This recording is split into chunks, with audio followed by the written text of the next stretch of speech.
Quels sont les besoins des clients?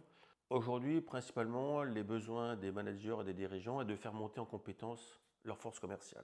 Et en même temps, les entreprises hésitent à mettre de l'argent dans la formation. Et pourtant, au regard du faible investissement que cela représente, il n'y a pas débat.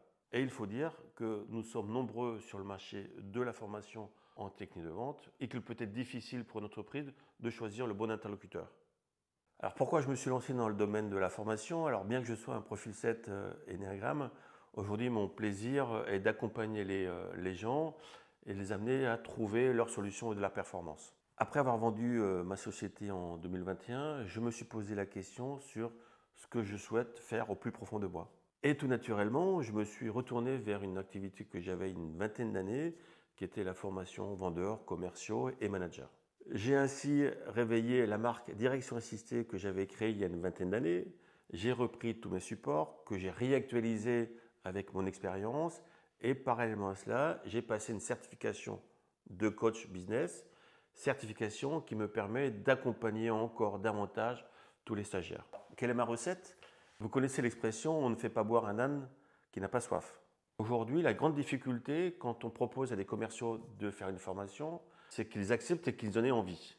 La majorité des commerciaux sont persuadés qu'ils connaissent le métier, qu'ils savent vendre. Mon premier défi consiste à leur faire prendre conscience de leurs points forts et les points sur lesquels ils doivent travailler. D'autre part, tous les formateurs vous le diront, pour qu'une formation soit efficace, il est important que le collaborateur mette en application ce qu'il a vu et qu'il revienne régulièrement dessus. Peu de stagiaires, mis à part une minorité, continuent à mettre en application suite à la formation. Il est du devoir et du ressort du manager d'accompagner le collaborateur à la montée en compétences. On s'aperçoit que le manager n'a pas forcément lui-même la formation en compétences pour accompagner les collaborateurs. C'est la raison pour laquelle j'ai développé une solution qui me permet d'accompagner les collaborateurs et d'être certain qu'ils mettent en application. Alors comment je fais concrètement? C'est difficile pour moi de dire comment je fais car mes confrères concurrents qui vont regarder la vidéo disent « Ah ben ça c'est pas mal, c'est intéressant, je vais reprendre l'idée ».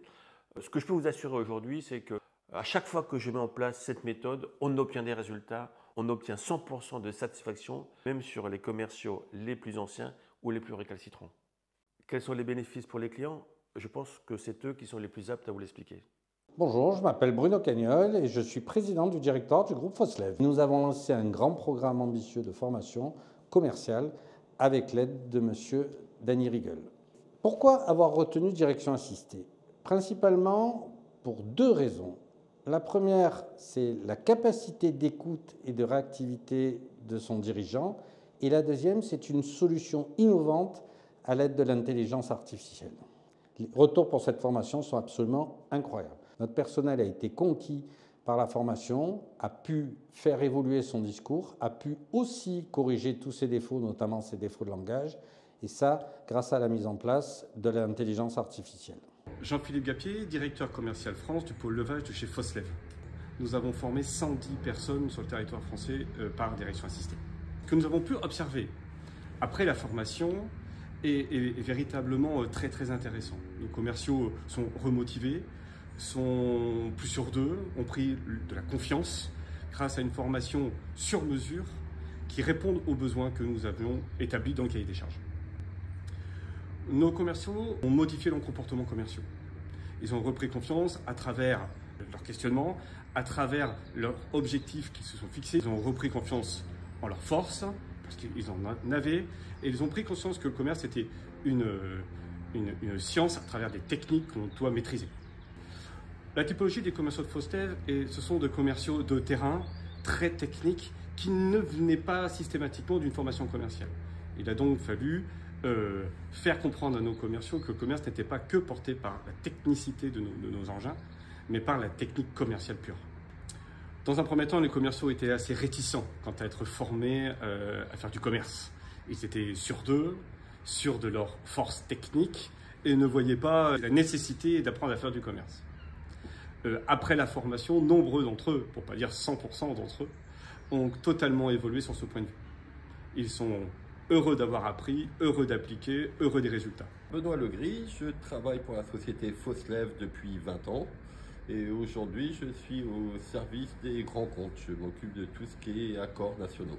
Ce que j'ai apprécié le plus dans la formation, bon, déjà c'est l'approche de Dany, en fait, la bienveillance, comment il amène cette formation et surtout l'outil utilisé sur l'intelligence artificielle qui est vraiment en fait une photo de l'entretien qu'on vient de faire et qui nous permet de voir les qualités, nos défauts, les mots négatifs employés, les mots répétés et c'est vraiment un très très bon outil pour pouvoir justement s'améliorer et voir nos points d'amélioration.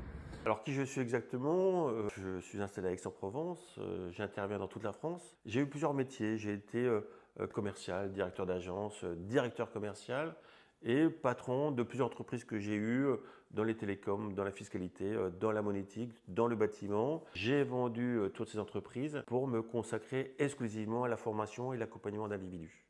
Alors, et plus personnellement, je suis alsacien. J'ai grandi en Alsace jusqu'à une quarantaine d'années. Je suis descendu à Aix-en-Provence, région que j'affectionne particulièrement. Je suis passionné par le rugby puisque je suis partenaire de Provence Rugby et bénévole à Provence Rugby et également passionné par le golf. Tu sais que je n'aime pas parler de moi. D'ailleurs, ceux qui ont regardé la vidéo et qui me connaissent vont savoir, waouh, il parle de lui. Quel âge j'ai? J'ai un âge suffisamment mûr pour faire ce métier. Dans quel domaine j'interviens? J'interviens principalement dans tout ce qui est B2B, donc business to business, auprès d'entreprises dont l'environnement est le BTP, l'industrie et le service. Est-ce que j'ai d'autres activités mis à part la formation? Comme je le disais tout à l'heure, j'ai passé une certification de coach business qui me permet d'accompagner les individus, des chefs d'entreprise, des salariés, des managers, dans leur posture managériale, dans leur confiance en eux, dans leur leadership et leur permet d'avoir beaucoup plus d'assurance dans ce qu'ils font au quotidien. Est-ce que ça marche? Très souvent après les formations, les gens viennent me voir pour des consultations coaching individuel. Quelle est ma plus belle réussite? J'en ai plusieurs. Une m'a particulièrement marqué. Un collaborateur, un commercial que j'ai en formation, qui est venu me voir par rapport à des croyances limitantes. Coaching que j'ai effectué, je recroise cette personne un mois après. Elle vient me voir en me disant « tu as changé ma vie ». Ça me nourrit. Qu'est-ce qui fait que les entreprises passent par moi? Mon objectif premier est à la fois la satisfaction des participants et la satisfaction des managers et des dirigeants. Les résultats que j'obtiens font des stagiaires et des dirigeants mes meilleurs ambassadeurs.